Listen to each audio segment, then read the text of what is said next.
তো গল্পের শুরুতে আমাদের বলা হয় একজন সুপারহিরো আছে যে কিনা লোকেদের সাহায্য করে থাকে। তাকে অনেকবার ক্যামেরায় ক্যাপচার করা হয়েছে, কিন্তু আজ পর্যন্ত তার মুখ কেউই দেখেনি।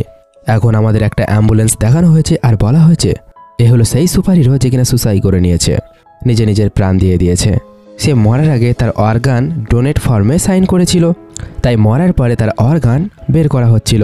যেখানে ডক্টর বলছিল কতটা ইয়ং আর হ্যান্ডসাম, তবুও এ সুইসাইড কেন করে নিল? যাই হোক, এই ছেলেটার স্কিন এত বেশি টাইট ছিল, ডক্টরদের অনেক বেশি প্রবলেম হচ্ছিল তার অর্গান বের করতে। এরপরে দুইজন ডক্টর যখন সেখান থেকে চলে যাচ্ছিল, তখন অন্য একটা ডক্টর সেখান থেকে দৌড়ে ভয়ে পালিয়ে যাচ্ছিল। চেক করার পর তারা জানতে পারে সেই ছেলেটার বডি একা একাই গায়েব হয়ে যাচ্ছে, এর মানে তার বডি ছাই হয়ে উড়ে যাচ্ছিল। এমনটা দেখে সমস্ত ডক্টর শক হয়ে গিয়েছিল। আর এখন আমাদের দেখানো হয় ওই আননোন সুপারহিরোর হার্ট এই মেয়েটাকে দেওয়া হয়েছিল, আর এর নাম ছিল বান্সি, আর সে তার বাবার সাথে ছিল। আর তারা দুইজন ডক্টরের কথা শুনছিল। ডক্টর তো অবাক হয়ে গিয়েছিল, আসলে এই মেয়েটা এত তাড়াতাড়ি কিভাবে সুস্থ হয়ে যাচ্ছে। আসলে হার্ট ট্রান্সফার করার পরে কেউ এত তাড়াতাড়ি সুস্থ হতে পারে না, তাছাড়াও অনেক সিমটম দেখা যায়। কিন্তু বান্সি তো একেবারে ফিট অ্যান্ড ফাইন ছিল, তাই ডক্টর তাকে ছুটি দিয়ে দিয়েছিল। এরপরে সে যখন তার বাবার সাথে খাবার খাচ্ছিল, এরপর সে লক্ষ্য করে তার হাতে একা একা একটা ট্যাটু চলে এসেছে। ওদিকে ওর বাবা বান্সিকে বোঝাচ্ছিল তোমার এখন বন্ধু বানানোর কোনো দরকার নেই, কারণ তাদের সাথে খেলার চক্করে তুমি তোমার শরীর খারাপ করে নেবে। তুমি এখন অনেক দুর্বল আছো, তাই তোমার কোনো রকম অ্যাক্টিভিটি করার দরকার নেই, এখন তুমি রেস্ট করো। আসলে বান্সির বাবা বাচ্চাদের টাইকোন্ডো শিখিয়ে থাকে, আর তাকে বান্সি অনেকবার বলেছে আমাকেও তাইকোন্ডো শিখিয়ে দাও, কিন্তু তার বাবা তাকে শেখায় না। সে ভয় পেত যেহেতু তার মেয়ে একটু দুর্বল ছিল আর সে হার্টের পেশেন্ট ছিল, তার যদি কিছু হয়ে যায় তো। এরপরে সে কোনো একটা লোকের সাথে কথা বলতে ব্যস্ত হয়ে পড়ে, আর বান্সি একটা বাচ্চাকে কিভাবে কিক মারতে হয় সেটা বলতে এসেছিল। এরপরে সে অনেক জোরে ঘুরে একটা পাওয়ারফুল কিক মারে, আর সেই কারণে পাঞ্চিং ব্যাগটাই ভেঙে গিয়েছিল। এমন দৃশ্য দেখে তো বান্সির হুঁশ উড়ে যায়, আমি এমনটা কিভাবে করলাম। তার বাবা যখন আসে আর অবাক হতে থাকে, বান্সি সেই বাচ্চার উপর দোষ দিয়ে দেয় এই সমস্ত কিছু এ করেছে। পরের দৃশ্যে বান্সি ভাবছিল সে তার পাওয়ার পরীক্ষা করে দেখবে, আমি কি সত্যি সত্যি স্ট্রং হয়ে গিয়েছি। তখনই তার সাথে তিনজন মেয়ের ধাক্কা হয়, যা দেখে সে একটু দুঃখী হয়ে পড়েছিল, কারণ সবার বন্ধু ছিল, সে ভাবছিল শুধুমাত্র আমার কোনো বন্ধু নেই। তখনই তার বাবার মেসেজ আসে যে কিনা তাকে ধীরে ধীরে হাঁটতে বলছিল, এর মানে তাকে জোরে দৌড়াতে মানা করছিল। তখন সে বিরক্ত হয়ে যায় আর ডিসাইড করে আমি খুব জোরে দৌড়ে আমার পাওয়ারটাকে পরীক্ষা করব। আর হওয়ার কি ছিল, বান্সি যখন খুব জোরে দৌড়াতে শুরু করেছিল, যে কিনা তার স্পিড এত বেশি ছিল, সে নিজেই অবাক হয়ে গিয়েছিল আসলে আমি এমনটা কিভাবে করতে পারছি। সে স্কুটিকেও পিছনে ফেলে দেয়, আর সে মনে মনে ভাবতে থাকে আমি কি উঠতেও পারি। তখনই সে একটা হাই জাম্প মারে, আর তখনই সে জানতে পারে সে উঠতেও পারে। এর মানে হার্ট ট্রান্সফারের পরে সে এত বেশি পাওয়ারফুল হয়ে গিয়েছে, এখন তো কেউই তার সাথে পাঙ্গা নিতে পারবে না। এর মানে এখন সে একজন সুপার ওম্যান হয়ে গিয়েছে।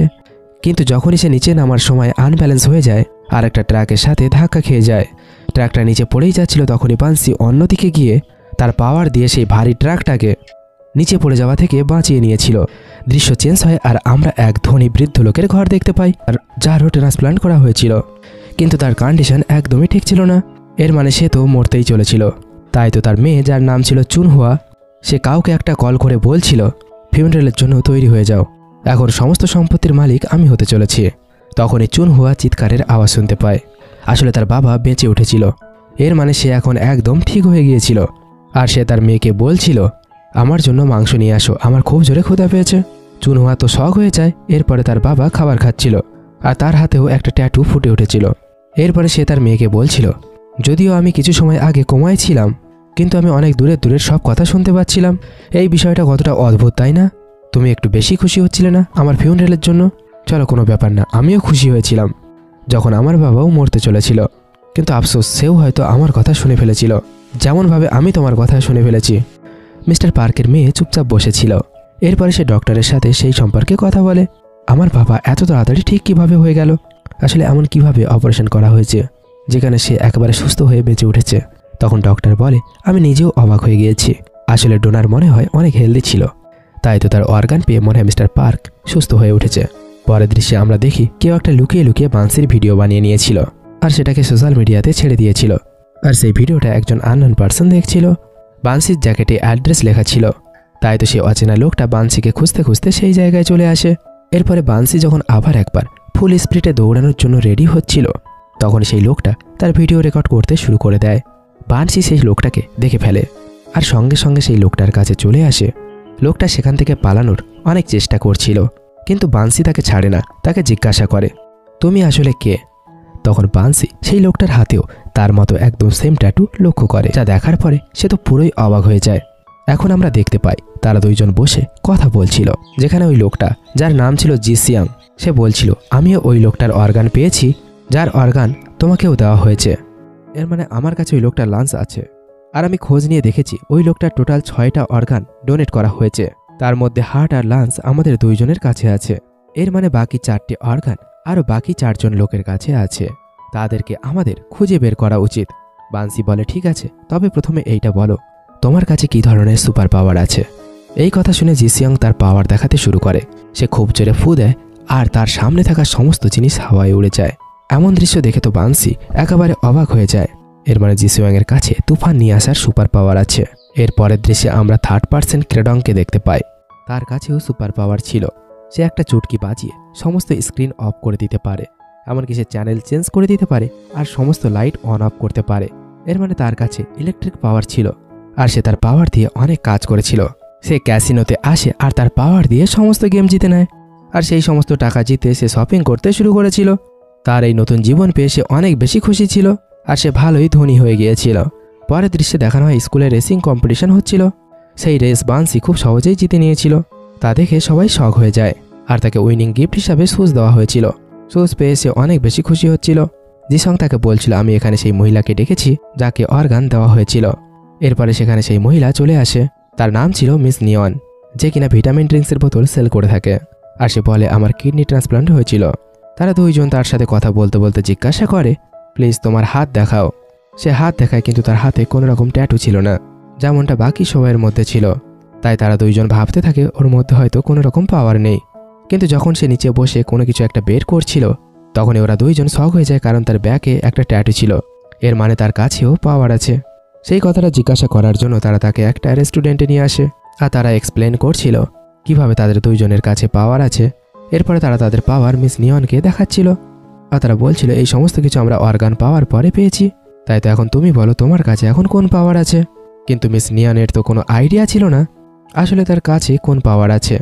এমনিতেও সে অনেক বলার পরে তাদের কথায় বিশ্বাস করছিল, আর সে বলছিল, অপারেশনের পরে আমি সুন্দর হয়ে গিয়েছি, কি জানি এটাই হয়তো আমার পাওয়ার ছিল। এই কথা শুনে তারা দুইজন বিরক্ত হচ্ছিল, সে তো কোনো কিছুই জানে না। এরপরে এন্ট্রি হয় ক্রেডংয়ের, যে কিনা তাদের তিনজনকে খুঁজতে খুঁজতে সেখানে চলে এসেছিল। তার পাওয়ার দিয়ে তাদের সবার ফোনে মেসেজ দিয়ে বলে, আমি তোমাদের তিনজনকে খুব ভালোভাবে জানি।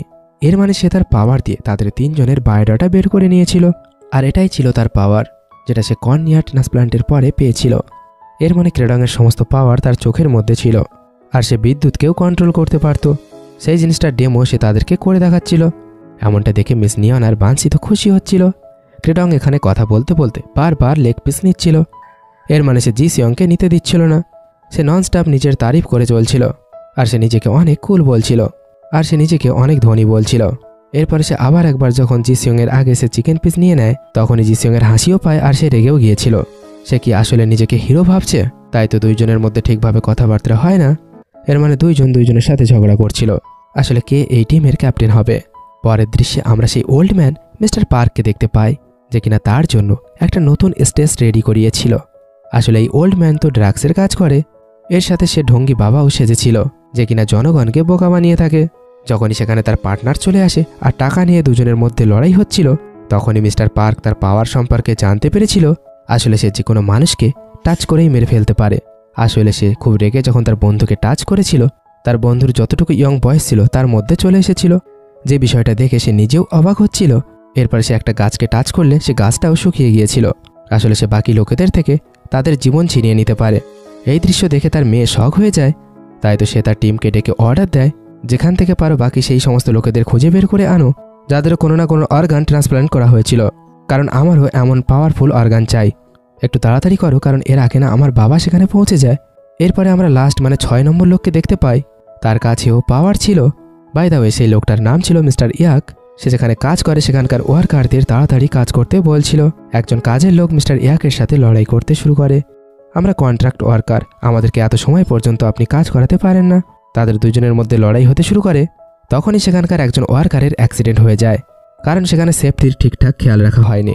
যখনই সবাই বাইরে সাহায্য নিতে গিয়েছিল তখন মিস্টার ইয়াক লুকিয়ে লুকিয়ে সেই লোকটার কাছে আসে আর হাত লাগিয়ে সেই লোকটার চোটটা একেবারে ঠিক করে দেয়। সেই লোকটা তো রিল্যাক্স হয়ে যায়, কিন্তু তার যন্ত্রণা মিস্টার ইয়াকের হচ্ছিল। তাই তো সে জলের কাছে চলে যায় আর অনেক পরিমাণে জল পান করতে থাকে। আসলে এটাই তার পাওয়ার ছিল, সে যে কোনো মানুষকে হিল করতে পারে, কিন্তু সঙ্গে সঙ্গে তাকে জল পান করতে হয় নিজেকে ঠিক করার জন্য। এখন আমাদের পরের দিনের দৃশ্য দেখানো হয় বানসি জিসিয়ংকে হেল্প করছিল তার পাওয়ার কন্ট্রোল করার জন্য, যাতে সে টার্গেট ব্লক করতে পারে। তখনই মিস নিয়ন সেখানে চলে আসে আর ফলে আমি ফাইনালি আমার পাওয়ার সম্পর্কে জানতে পেরেছি। তখন সে 3-4টে স্ট্রকে একসাথে লাগিয়ে দেখাচ্ছিল। তখন ওরা দুইজন খুব বিরক্ত হয়ে তাকে বলে এটা আসলে কোনো পাওয়ার না। তখনই বানসির কাছে ক্রেডংয়ের মেসেজ আসে, সে তাদেরকে হেল্প করার জন্য ডাকছিল। আসলে ক্রেডং যেখানে টাকা জিতত সেই ক্যাসিনোর লোকেরা আজকের তাকে ধরে ফেলেছিল। আরে তুই কি পিকাচু যে কিনা চুটকি বাজিয়ে বাজিয়ে সবাইকে কারেন্টের ঝটকা দিচ্ছিস আর সমস্ত গেম জিতে নিচ্ছিস? কীভাবে এই ফ্রডটা আমাদের সাথে করছিস? সত্যি কথা বল, আর আমাদের সমস্ত টাকা ফিরিয়ে দে, না হলে আমরা তোকে প্রাণে মেরে ফেলবো। তখনই জিসিয়ং সেখানে চলে এসেছিল, যাকে দেখে ক্রেডং তো খুশি হচ্ছিল, কিন্তু জিসিয়ং তো সোজা ওয়াশরুমের মধ্যে চলে যায় কারণ তার পেট খারাপ হয়ে গিয়েছিল।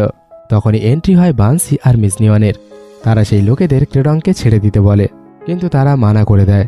বিষয়টা অনেকটা সিরিয়াস হয়ে যাচ্ছিল আর জিসিয়ং তাদেরকে ডিস্টার্ব করছিল। সে বারবার টয়লেট পেপার চাইছিল। এরপরে ফাইনালি যখন সে ফ্রি হয়ে বাইরে আসে তখনই বানসি তার নাকে একটা স্ট্রো ঢুকিয়ে দেয়। তখনই সে এত জোরে হাঁচি করে ওঠে যেখানে সমস্ত ক্যাসিনোর লোকেরা হাওয়ায় উড়ে যায়। তাদের সবার তো পুরোই খারাপ অবস্থা হয়ে গিয়েছিল।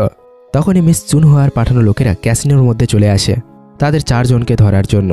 কিন্তু যখন তারা দেখতে পায় তারা 4 জন সেখান থেকে পালিয়ে যাচ্ছে কারণ ক্যাসিনোর লোকেরা তাদের পেছনে পড়েছিল, তখনই তারা সবাই গাড়ি নিয়ে তাদের ফলো করতে থাকে। আর এখন আমাদের দেখানো হয় কিভাবে তারা মিস নিয়নের সাথে বসেছিল আর বানসি পেছন থেকে ধাক্কা মারছিল। তাদের 4 জনের তো ভয়ে খুব খারাপ অবস্থা হয়ে গিয়েছিল আর গ্যাংস্টারদের গাড়িও তাদের পিছু ছাড়ছিল না। শেষে চুন হওয়ার লোকেরাও তাদের পিছু নিচ্ছিল। এরপরে বানসি তার স্পিড বাড়িয়ে দেয়। যখনই তারা সবাই ধাক্কা খেতে চলেছিল তখনই বানসি তাদের সবাইকে বাঁচিয়ে নিয়েছিল, মানে সে সেই গাড়িটাকে ঘুরিয়ে দিয়েছিল। এর মাঝে বানসির কাছে তার বাবার কল আসতে শুরু করে। ফোন ধরার চক্করে সে কারটাকে ছেড়ে দিয়েছিল। এর ফলে তারা 3 জন বানসির থেকে অনেক দূরে চলে গিয়েছিল। ভয়ের কারণে 3 জনেরই তো দম বেরিয়ে যাচ্ছিল। আমাদের না অ্যাক্সিডেন্ট হয়ে যায়। এরপরে বানসি উঠতে উঠতে তাদের কাছে যেতে থাকে। সে অনেক বড় একটা হাই জাম্প মারে আর সে হাওয়ার মধ্যে উঠতে থাকে। এরপরে সে ফাইনালি কারটাকে ধরে ফেলে। এরপরে সে ফাইনালি সেই 2টো কারও তাদের পেছনে চলে এসেছিল। জিসং আর ক্রেটং তাদের দিকে ভিটামিন ড্রিঙ্কগুলো ছুঁড়ে মারতে থাকে। এর ফলে তারা আনব্যালেন্স হতে থাকে আর ফাইনালি তারা অন্যদিকে চলে যায়। এর মানে তাদের 4 জনের আর পিছু নিচ্ছিল না। ওদিকে কার একটা রেস্টুরেন্টের মধ্যে ঢুকে গিয়েছিল। যখনই তার রেস্টুরেন্টের অনার দেখতে পায় তাকে তারা সবাই সিটের উপরে বসেছিল আর অর্ডারের জন্য মেনু কার্ড চাইছিল। পরের দৃশ্যে দেখানো হয় তারা সবাই বাইরে চলে এসেছে। জিসং আর ক্রেডং নিজেদের মধ্যে আবার একবার ঝগড়া করতে শুরু করে। আসলে জিসং ক্রেডংকে তাদের টিমে রাখতে চায় না। ওদিকে ক্রেডংও রেগে গিয়ে জিসংয়ের অতীত জীবন নিয়ে সবাইকে বলতে থাকে সে আসলে কতটা আনলাকি আর জবলেস ছিল। এছাড়া সে পাওয়ার দিয়ে জিসংয়ের টাকা পয়সারও প্রবলেম করে দিচ্ছিল। লড়াই তো অনেক বেশি হয়ে যাচ্ছিল, তাই তো মিস নিয়নও অনেক বেশি বিরক্ত হয়ে যাচ্ছিল। বানসি তাদের থামাতে গেলে জিসিয়ং তাকেও শুনিয়ে দেয়, আমি তোমাদেরকে বন্ধু হিসাবে মানি না, তাই তো তোমরা সবাই চলে যাও এখান থেকে। এই কথা শুনে বানসির তো মন ভেঙে যায়। সে তো তাদের 3 জনকে নিজের বন্ধু ভাবতে শুরু করেছিল। এরপরে যে যার আলাদা আলাদা রাস্তায় চলে যায়। বানসি ঘরে ফিরলে তার ড্যাড তাকে অনেক বেশি প্রশ্ন করছিল, আসলে তুমি সারাদিন কোথায় গায়েব ছিলে? আসলে তুমি কি বন্ধু বানিয়ে নিয়েছো? আমি তোমাকে বারণ করেছিলাম না যে তুমি কাউকে বন্ধু বানাবে না? বানসি চিৎকার করে কান্না করতে করতে বলতে থাকে, আমার কোনো বন্ধু নেই, কেউই আমার সাথে বন্ধুত্ব করতে চায় না, এই কারণেই আমার দম আটকে আসছে। তুমি আমাকে কেন একা ছেড়ে দিচ্ছ না? তার বাবা তো এইসব কথা শুনে চুপচাপ দাঁড়িয়ে থাকে। এর মানে তারও অনেক বেশি খারাপ লাগছিল। পরের দিন আমরা জিসংকে দেখতে পাই। সে বানসির সাথে দেখা করে তার ভুলের জন্য ক্ষমা চাইছিল। সে বলছিল রাত্রে তোমাকে এত বেশি কথা শোনানো আমার উচিত হয়নি। তো তার কথা শুনে সে তাকে ক্ষমা করে দেয়। পরের দৃশ্যে আমরা দেখতে পাই মিস্টার ইয়াক কোম্পানির লোকেদের সাথে কথা বলছিল কোম্পানির লোকেদের সেফটির বিষয়ে, কিন্তু কেউই তার কথার কোনো গুরুত্ব দিচ্ছিল না। কিন্তু ঠিক সেই সময়ে একটা জোরদার ধামাকা হয় সেই জায়গাটায় যেখানে মিস্টার ইয়াক ছিল। সেই জায়গাটা দূর থেকে তারা 4 জনও দেখতে পায়। তারা সবাই মিস্টার ইয়াককে খুঁজতে খুঁজতেই সেখানে এসেছিল। এখানে দেখানো হয় কীভাবে মিস্টার ইয়াক জলদি জলদি সমস্ত ওয়ার্কারদের সেখান থেকে বের করছিল। কিন্তু আফসোসের কথা হলো সেই ওয়ার্কারটা যার সাথে মিস্টার ইয়াকের লাস্ট টাইম লড়াই হয়েছিল সে ভেতরেই থেকে গিয়েছিল আর সমস্ত দরজা লক হয়ে গিয়েছিল। মিস্টার ইয়াক তো অনেক বেশি চিন্তায় পড়ে গিয়েছিল, কিন্তু সে তো কোনো কিছুই করতে পারছিল না। কিন্তু তখনই এন্ট্রি হয় বানসির। সে উঠতে উঠতে আসে আর তার পাওয়ার দিয়ে দরজাটাকে ভেঙে ফেলে। অনেক সিলিন্ডার তার দিকে আসছিল। সে তার পাওয়ার দিয়ে সব সাইডে করে দেয়। এখন শুধুমাত্র একটা দরজা বেঁচে ছিল, সেটা খুলছিল না। এর মানে সেটা সেটিংটা একটু আলাদা ছিল। তখন স্টাইল মারতে মারতে সেখানে ক্রেডং চলে আসে। সে তার পাওয়ার ব্যবহার করে মানে চুটকি বাজিয়ে দরজাটা ওপেন করে দিয়েছিল। কিন্তু এখন প্রবলেম এটাই ছিল, আসলে কে ভেতরে যাবে, কারণ সব জায়গায় বিষাক্ত গ্যাসে ভরেছিল। তাই তো সেখানে জি সিয়ং চলে আসে। সে তার নিঃশ্বাস বন্ধ করে নেয় আর ভেতরে চলে যায়। আর ফাইনালি সেই লোকটাকে বাইরে নিয়ে আসে। কিন্তু লোকটার তো শারীরিক অবস্থা ঠিক ছিল না, তার তো অনেক খারাপ অবস্থা হয়ে গিয়েছিল। তখনই মিস্টার ইয়াক তার পাওয়ার ব্যবহার করে। এর মানে তার ওয়ার্কারকে সে একদম ঠিক করে দিয়েছিল। কিন্তু প্রত্যেকবারের মতো এবারেও তার শরীর খারাপ হয়ে যেতে থাকে। তার নিজেকে ঠিক করার জন্য জলের প্রয়োজন ছিল। ক্রেডং জল খোঁজার জন্য চলে যায়, কিন্তু মিস্টার ইয়াক তো এখন যন্ত্রণা সহ্য করতেই পারছিল না।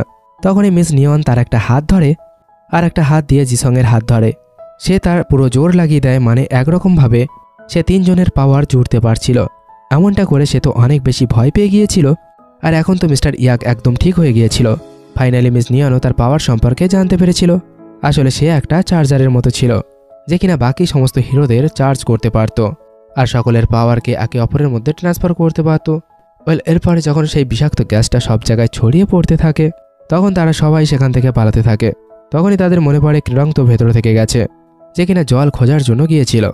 অন্যদিকে আমরা ক্রেডংকে দেখতে পাই, যে কিনা খুব খারাপভাবে ফেঁসে গিয়েছিল আর সে তো বাইরে যাওয়ার রাস্তাও খুঁজে পাচ্ছিল না। তখনই তাকে খুঁজতে খুঁজতে সেখানে জিসং চলে এসেছিল, তাকে ধরে সাথে করে নিয়ে যাচ্ছিল। এখন যেহেতু ক্রেডং নিঃশ্বাস নিতে পারছিল না, তার কন্ডিশন সিরিয়াস হয়ে গিয়েছিল, তাই তো অন্য কোনো রাস্তা না থাকার কারণে জি সিয়ং তাকে কিস করে দেয়। এমন দৃশ্য দেখে তো ক্রেডংয়ের হুঁশ উড়ে যায়।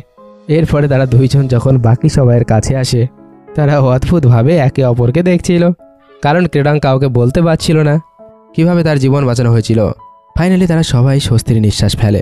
সবাই সেফ ছিল আর মিস্টার ইয়াক নিজের সম্পর্কে বলছিল, যেখানে আমি সমস্ত মানুষকে ঠিক করতে পারি, কিন্তু ঠিক করার পরে আমার অনেক জলের প্রয়োজন হয়, আর এটাই হলো আমার সুপার পাওয়ার।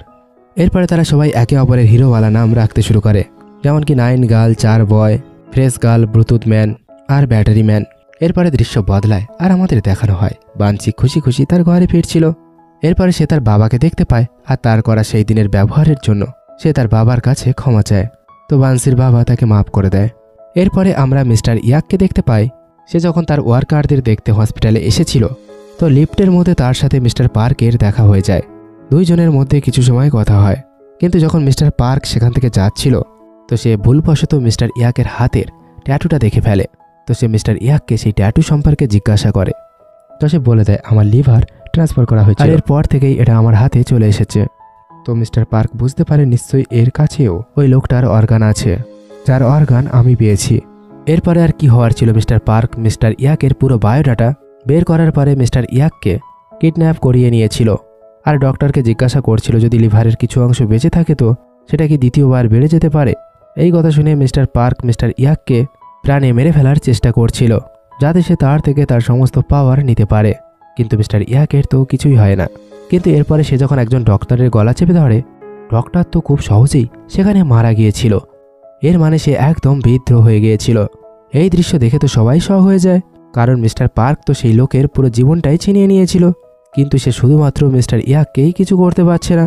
তাই তো সে ডক্টরকে বলছিল তার বডিতে কাট করেই তার লিভারটাকে বাইরে বের করো আর তা আমার বডিতে ভরে দাও, আর 10% ওই লোকের বডিতে ছেড়ে দিও, যাতে সেটা আবার একবার বেড়ে যায়। পরের দৃশ্যে মিস জুনহোয়া অনেক বেশি রাগ করছিল, আমার আগে ড্যাড কিভাবে ওই লোকটার কাছে পৌঁছে গিয়েছে, এখন যে কোনো প্রকারের বাকি লোকেদের আমার কাছে ধরে আনো। পরে আর কি হওয়ার ছিল, ওপেনলি কিডন্যাপিং শুরু হয়ে গিয়েছিল। তারা প্রথমে জি সিয়াংকে কিডন্যাপ করে, এরপরে মিস নিয়ানকে তারা কিডন্যাপ করে, লাস্টে তারা ক্রেডংকেও কিডন্যাপ করে ফেলে। কিন্তু তারা সবাই যখন বানসিকে কিডন্যাপ করতে আসে, বানসির বাবা তার মেয়েকে বলছিল আমার দুর্বল মেয়ে আমার পিছনে লুকিয়ে পড়ো, তোমার সুপার ড্যাড এদেরকে মেরে এখনই তাড়িয়ে দেবে। কিন্তু সে একা মানুষ, তাদের সবার সাথে কি একাই লড়াই করে পারে? তাই তো বানসি লুকিয়ে লুকিয়ে তার হেল্প করছিল। এর মানে পেছন থেকে সে সেই কিডন্যাপারদের মারছিল, কিন্তু তার বাবার মনে হচ্ছিল সে একাই এই সমস্ত কিডন্যাপারদের মারছিল, কারণ সে যখন যখন তার মেয়েকে ঘুরে ঘুরে দেখছিল, সে পেছনে তাকে শান্তিতে বসে থাকতে দেখছিল।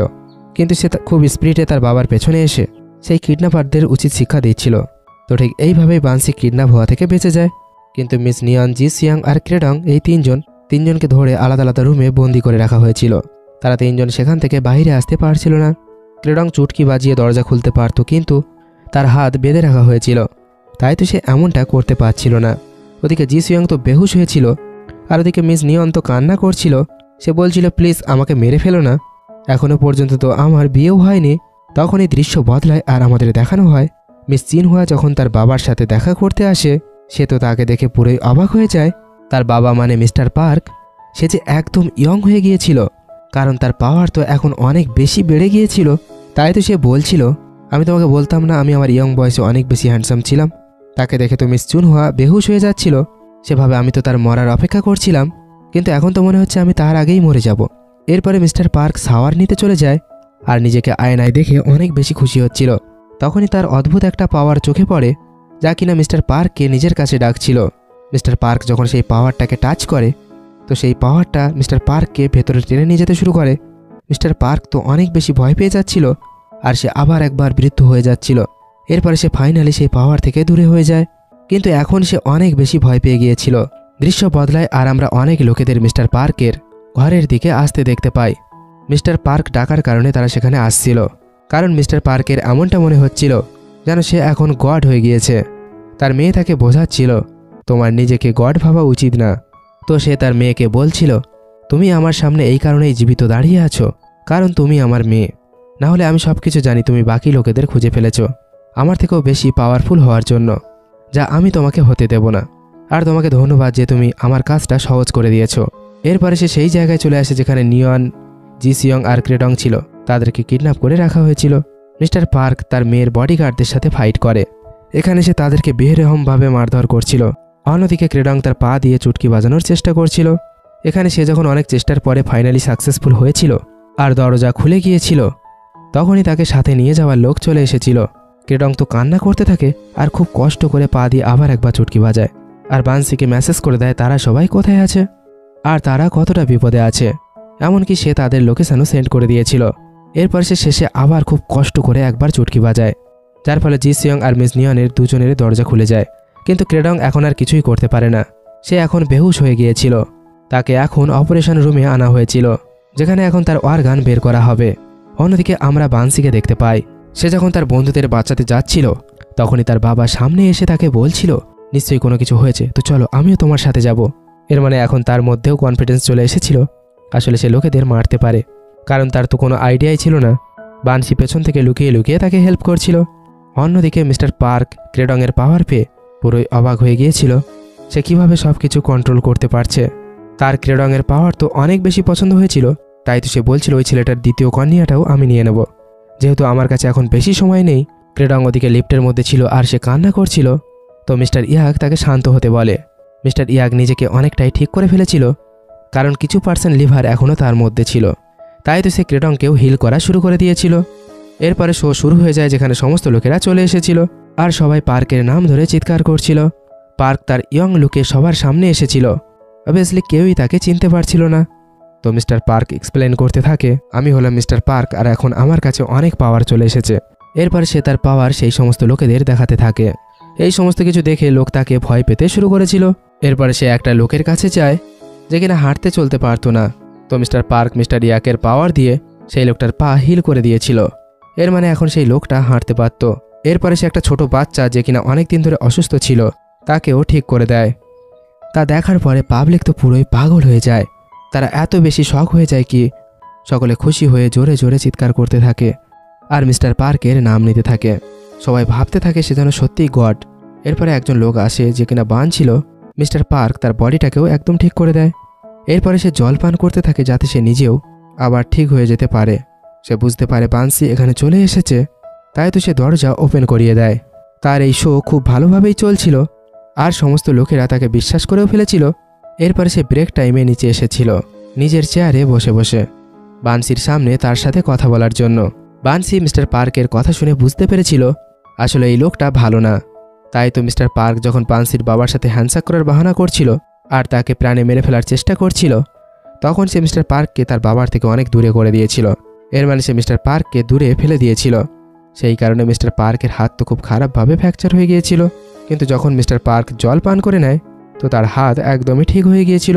তার বাবা তো অবাক হয়ে যায়, তার দুর্বল মেয়ের কাছে এত শক্তি কিভাবে আসলো। ঠিক তখনই মিস নিয়ন আর জি সিয়াং দুইজন সেখানে চলে এসেছিল। তারা বান্সির বাবার সাথে হাই হ্যালো করছিল। তারা সবাই কথা বলতে বলতে এতটাই হারিয়ে গিয়েছিল, তারা মিস্টার পার্ককে তো পুরোই ইগনোর করে দিচ্ছিল। তাই তো মিস্টার পার্ক জোরে তাদের উপর চিৎকার করে ওঠে, আর সে বলছিল মিস্টার ইয়ার্ক আর ক্রেডংয়ের কাছ থেকে আমি পাওয়ার ছিনিয়ে নিয়েছি, আর এখন তোমাদের পালা। তো এই কথা শুনে তারা তো পুরোই অবাক হয়ে যায়, কিন্তু নিজেকে পাওয়ারফুল ভেবে বান্সির বাবা সবার প্রথমে মিস্টার পার্কের সাথে লড়াই করতে চলে যায়। মিস্টার পার্ক তো একবারেই তাকে অনেক দূরে ছুঁড়ে ফেলে দিয়েছিল। বান্সি জলদি জলদি গিয়ে কোনো মতে তাকে বাঁচিয়ে নিয়েছিল, কিন্তু সে তো এখন বেহুশ হয়ে গিয়েছিল। কিন্তু তখন মিস্টার পার্ক পেছন থেকে আসে আর বলতে থাকে, এ কি এখনও পর্যন্ত মরেনি? এরপরে আর হওয়ার কি ছিল, শুরু হয়ে যায় একটা দমদার ফাইট, যেখানে তারা দুইজন একে অপরকে খুব খারাপভাবে মারতে শুরু করে দিয়েছিল, কারণ দুইজনের কাছেই সুপার পাওয়ার ছিল। কিন্তু বান্সির কাছে মিস্টার পার্কের থেকে কম পাওয়ার ছিল, তাই তো সে যতই শক্তি লাগাচ্ছিল, কিন্তু তবুও সে মিস্টার পার্কের কোনো কিছুই করতে পারছিল না। তারা দুইজন এইভাবে একে অপরের সাথে লড়াই করে চলেছিল। কিন্তু যখন বান্সি নিচে পড়ে গিয়েছিল, তখন জি সিয়ং পার্কের সাথে লড়াই করার চেষ্টা করে। এর মানে সে ফু দিয়ে তাকে অনেক দূরে ফেলে দিয়েছিল, কিন্তু তখনই সে তার কাছে চলে এসেছিল আর একটা ফিঙ্গার দিয়ে মেরে জি সিয়ংকে বেহুশ করে দিয়েছিল। এরপরে সে মিস নিয়নের কাছে আসে তার কাছ থেকে পাওয়ার নেওয়ার জন্য। সে এমনটা করতে পারে না, সে তো সেই লোকটাকেই দেখতে পায় যেটা তাকে আয়নার মধ্যে টেনে নিচ্ছিল। এমনটা দেখে সে তো অনেক বেশি ভয় পেয়ে গিয়েছিল। এরপর সে মিস নিয়নকে বলে, আমি সমস্ত কিছু বুঝতে পেরেছি, তোমার কাছে লোকেদের পাওয়ারকে এদিক থেকে ওদিকে করার পাওয়ার আছে, তাই প্লিজ তুমি সবার পাওয়ার বের করে আমাকে দিয়ে দাও, তাহলে আমার বেশি কষ্ট করতে হবে না। এর পরিবর্তে আমি তোমাকে অনেক টাকা দেব। কিন্তু সে পরিষ্কার মানা করে দেয়। তখনই ক্রেডং আর মিস্টার ইয়াক সেখানে চলে এসেছিল।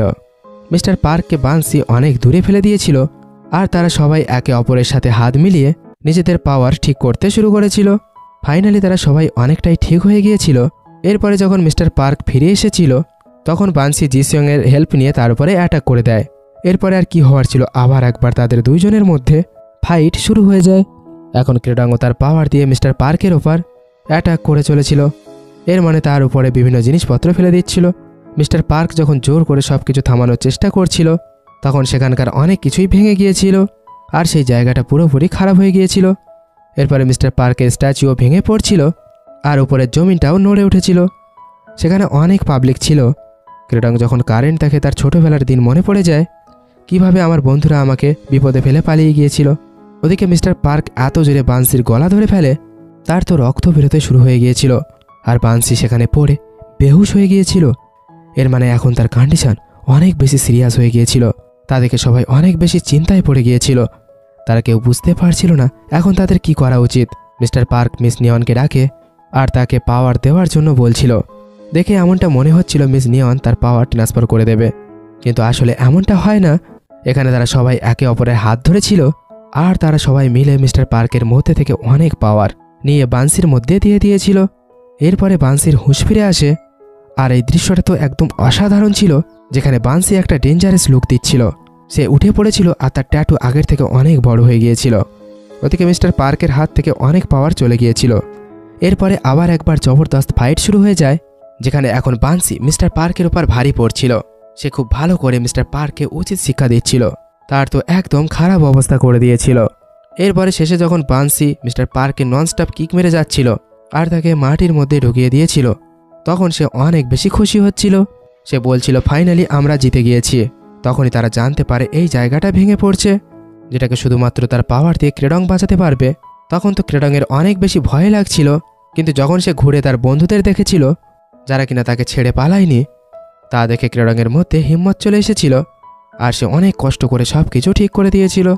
প্রথমে তো সমস্ত লাইট অফ হয়ে গিয়েছিল, কিন্তু কিছু সময় পরে আবার লাইট ফিরে এসেছিল। এখন তারা সবাই অনেক বেশি খুশি হচ্ছিল, আর তারা ডিসাইড করে এখন আমরা সবাই পাওয়ার সমান সমান করে নেব, কারণ কারো কাছে বেশি পাওয়ার চলে গিয়েছিল আর কারো কাছে কম পাওয়ার ছিল। তখনই মিস্টার পার্কও সেখানে চলে এসেছিল, আর জোর করে তাদের হাত ধরে ফেলেছিল, আর নিজের মধ্যে সকলের পাওয়ার টেনে নিতে শুরু করেছিল। দেখে তো এমনটাই মনে হচ্ছিল যে মিস্টার পার্ক জিতে যাচ্ছে। তখনই এন্ট্রি হয়ে যায় বান্সির বাবার, যে কিনা একটা কিক মেরে মিস্টার পার্ককে অনেক দূরে ফেলে দিয়েছিল, আর তার মেয়েকে জড়িয়ে ধরে কান্না করতে শুরু করেছিল, যে কিনা কীভাবে তার মেয়ে কত খারাপ অবস্থায় আছে। যাই হোক, এরপরে ফাইনালি তারা সবাই হাত ধরে নিজেদের পাওয়ার সমান সমান করে নিয়েছিল। এরপরে তারা যখন মিস্টার পার্ককে দেখে, তারা তো পুরোই অবাক হয়ে যায়, কারণ সে আবার একবার অনেক বুড়ো হয়ে গিয়েছিল, আর তার সমস্ত পাওয়ার বান্সির হাতে চলে এসেছিল। ক্রেডং তো চুটকি মেরে তাকে উপরে পাঠিয়ে দিয়েছিল। এরপরে সে তার ওল্ড লুকে সমস্ত লোকের সামনে চলে এসেছিল। তাকে দেখে তো সমস্ত লোকেরা পুরোই অবাক হয়ে যায়। আর এইভাবেই মিস্টার পার্কের সমস্ত প্ল্যান খারাপ হয়ে গিয়েছিল, কারণ এখন দুনিয়ার সামনে তার সত্যিটা চলে এসেছিল। আসলে সে একজন ঢঙ্গি বাবা ছিল।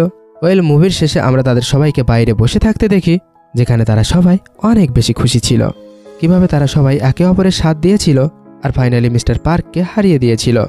এরপরে তারা সবাই প্রমিস করে আজ থেকে তারা সবাই একে অপরের সাথ দেবে আর এই পৃথিবীটাকে খারাপ লোকেদের থেকে বাঁচাবে। আর এই দৃশ্যের সাথেই এই ড্রামা এখানেই শেষ হয়ে যায়। ড্রামা ভালো লাগলে লাইক কমেন্ট করতে ভুলো না, আর যদি খুব ভালো লাগে তো একটা সাবস্ক্রাইব প্লিজ করে দিও। Thanks for watching, love you guys.